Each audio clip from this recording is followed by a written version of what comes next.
మన ఇంట్లో తల్లి ప్రేమతో తన బాధ్యతలు చూపిస్తుంది. తండ్రి డబ్బు సంపాదించడంతో తన బాధ్యత నిర్వర్తిస్తాడు. అయితే ఆ తండ్రి డబ్బు సంపాదించడం కోసం ఎన్ని టెన్షన్లు పడతాడు, ఎన్ని కష్టాలు పడతాడు.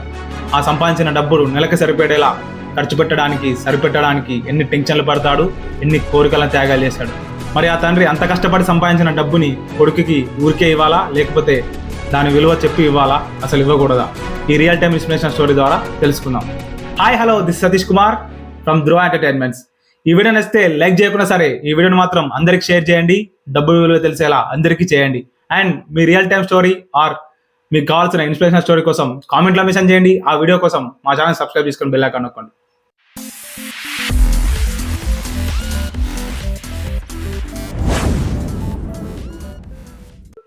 ఈ రియల్ టైమ్ స్టోరీలోని మన హీరో ఒక మిడిల్ క్లాస్ అబ్బాయి. మన హీరో 10th క్లాస్లో ఉన్నప్పుడు అతని ఫ్రెండ్స్ అందరితో కలిసి ఒక మూవీకి వెళ్ళాడు. మూవీకి వెళ్ళొచ్చిన తర్వాత వాళ్ళ డిస్కషన్ ఏంటంటే, ఎవరికి ఎక్కువ ఆస్తి ఉంటే వాళ్ళు గొప్ప, అంతేనా కాదా? కామెంట్లో మెన్షన్ చేయండి. అండ్ ఎవరికి ఎక్కువ ఆస్తుందో, ఎంత ఆస్తుందో, వాళ్ళ పేరు పైన ఎంత ఆస్తుందో డిస్కస్ చేసుకొని నెక్స్ట్ డే రోజు చెప్పుకొని ఎవరి గ్రేటో డిసైడ్ చేద్దామని ఫిక్స్ అయ్యారు. అండ్ ఎవరింటికి వాళ్ళు వెళ్ళిపోయారు. అలాగే ఇంటి దగ్గరికి వెళ్ళి మన హీరో వాళ్ళ తండ్రిని అడిగాడు, నాన్న మనకు ఎంత ఆస్తుంది అండ్ నా పేరుపై ఎంత ఆస్తుంది అంటే, నాన్న నవ్వుతూ, ఎందుకు నాన్న అలా అడుగుతున్నావు అంటే, మా ఫ్రెండ్స్ అందరం ఇలా డిస్కస్ చేసుకున్నాం, మనీ ఎవరికి ఎక్కువ ఉంటే, ఆస్తి ఎక్కువ ఎవరికి ఉంటే వాళ్ళే గొప్ప అని. అప్పుడు ఆ తండ్రి ఏం చెప్పాడంటే, ఎవరికి ఎక్కువ ఆస్తి ఉంటే గొప్ప కాదు నాన్న, ఎవరికి ఒక రూపాయి ఎంత విలువైనది తెలిస్తే ఆ రూపాయిని ఎంత విలువైనదిగా ఖర్చు చేస్తే వాళ్ళే గొప్ప అని చెప్పాడు. నీకు ప్రాక్టికల్గా తెలియాలంటే నీకు టాస్క్ ఇస్తాను, చేస్తావా నాన్న అని చెప్పేసి మన హీరోతో అంటాడు. దాంతో మన హీరో అదేదో బిగ్ బాస్ టాస్క్ లాగా చాలా ఎక్సైట్మెంట్తో తప్పకుండా చేస్తానా, తప్పకుండా నేనే గెలుస్తా అని చెప్పేసి వాళ్ళ తండ్రితో అంటాడు.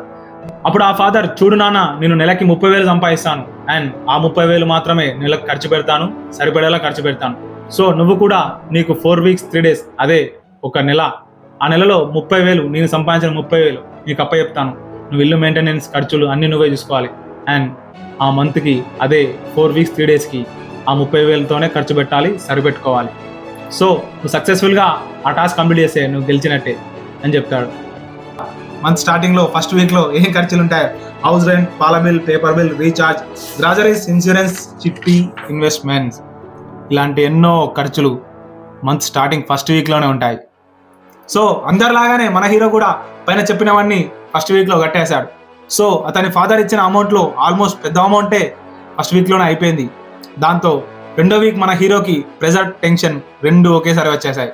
డబ్బులు మాత్రం కొన్నే ఉన్నాయి. దాంతో మన హీరోకి 2 వారాల 3 రోజులు మాత్రమే అనే పదం 24 రోజుల అన్నట్టు అనిపించింది. దాంతో మన హీరో ఒక రోజుకి యావరేజ్గా ఎంత ఖర్చు పెట్టాలో అని ఒక అమౌంట్ సెట్ చేసుకున్నాడు. ఆ అమౌంట్ మాత్రమే ఆ ఒక్క రోజు ఖర్చు పెడదామని అనుకున్నాడు. అండ్ ఖర్చు చేసే ప్రతి దగ్గర బార్గెనింగ్ చేయడం మొదలుపెట్టాడు. ఎక్కడ తక్కువ ప్రైజ్లో దొరికితే అక్కడ కొనడం స్టార్ట్ చేశాడు. కానీ ఆ స్ట్రాటజీ మాత్రం వర్కౌట్ కాలేదు. అదేమన్నా డైలీ ఇన్వెస్ట్మెంట్ బ్రో, డైలీ కట్టుకోవడానికి రోజు ఖర్చులు ఉంటాయి, ఒకరోజు ఎక్కువ ఉంటాయి, ఒకరోజు తక్కువ ఉంటాయి, ఒకే అమౌంట్ సరిపోదు కదా, అందుకే వర్కౌట్ కాలేదు.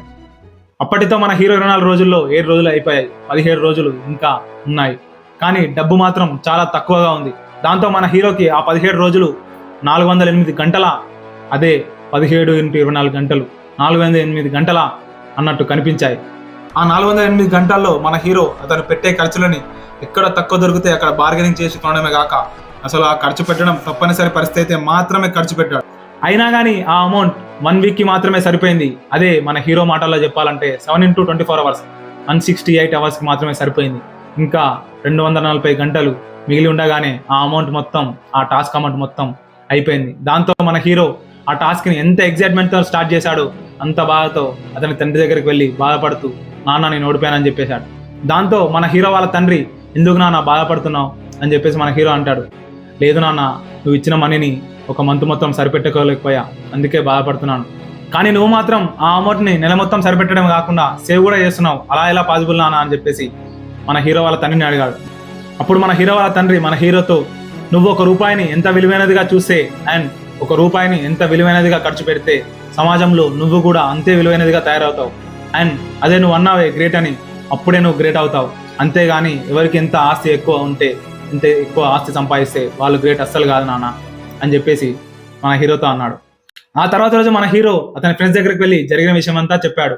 అండ్ ఆ మనీ మేనేజ్మెంట్లో అతను పడ్డ టెన్షన్ ఏంటో, అతను ఫీల్ అయిన స్ట్రెస్ ఏంటో, ఆ బాధ్యతల బరువు ఏంటో, ఆ మనీ మేనేజ్మెంట్ ఎంత కష్టమో ఆ డబ్బుని ఒక నెల సరిపెట్టడానికి ఒక ఫాదర్ ఎన్ని సాక్రిఫైలు చేస్తున్నాడు, ఎంత టెన్షన్ పడుతున్నాడు, ఎంత స్ట్రెస్ తీసుకుంటున్నాడు, అండ్ ఎన్ని కోరికలను సాక్రిఫైస్ చేసి ఆ కోరికలు తీరకపోవడం వల్ల ఎంత బాధపడుతున్నాడో ఆ ఏజ్లో వాళ్ళకి అర్థమయ్యేటట్టు మన హీరో వాళ్ళకి ఎక్స్ప్లెయిన్ చేశాడు.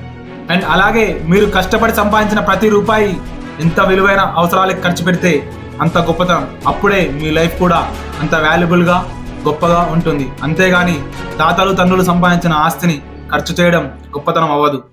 సో ఈ రియల్ టైమ్ స్టోరీ ద్వారా నేను మీకు ఇచ్చే మెసేజ్ ఏంటంటే, తాతలు తల్లిదండ్రులు మీ పిల్లలకి ఎంత ఆస్తి ఉంది, ఎంత బంగారం ఉంది, మనం ఎంత రిచ్ కిడ్స్ అని చెప్పి పెంచకండి.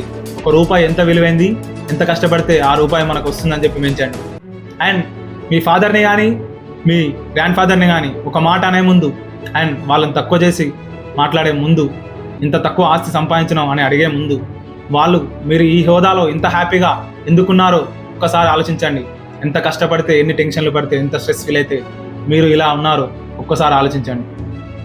సో గైస్, ఈ వీడియో నచ్చితే లైక్ చేయకుండా సరే వీడియోని మాత్రం అందరికీ షేర్ చేయండి. మీకు కావాల్సిన రియల్ టైమ్ స్టోరీ లేదా ఇన్స్పిరేషన్ స్టోరీ కోసం కామెంట్లో మెన్షన్ చేయండి. అండ్ ఆ వీడియో కోసం మా ఛానల్ సబ్స్క్రైబ్ చేసుకొని బెల్ ఐకాన్ నొక్కండి. Thank you.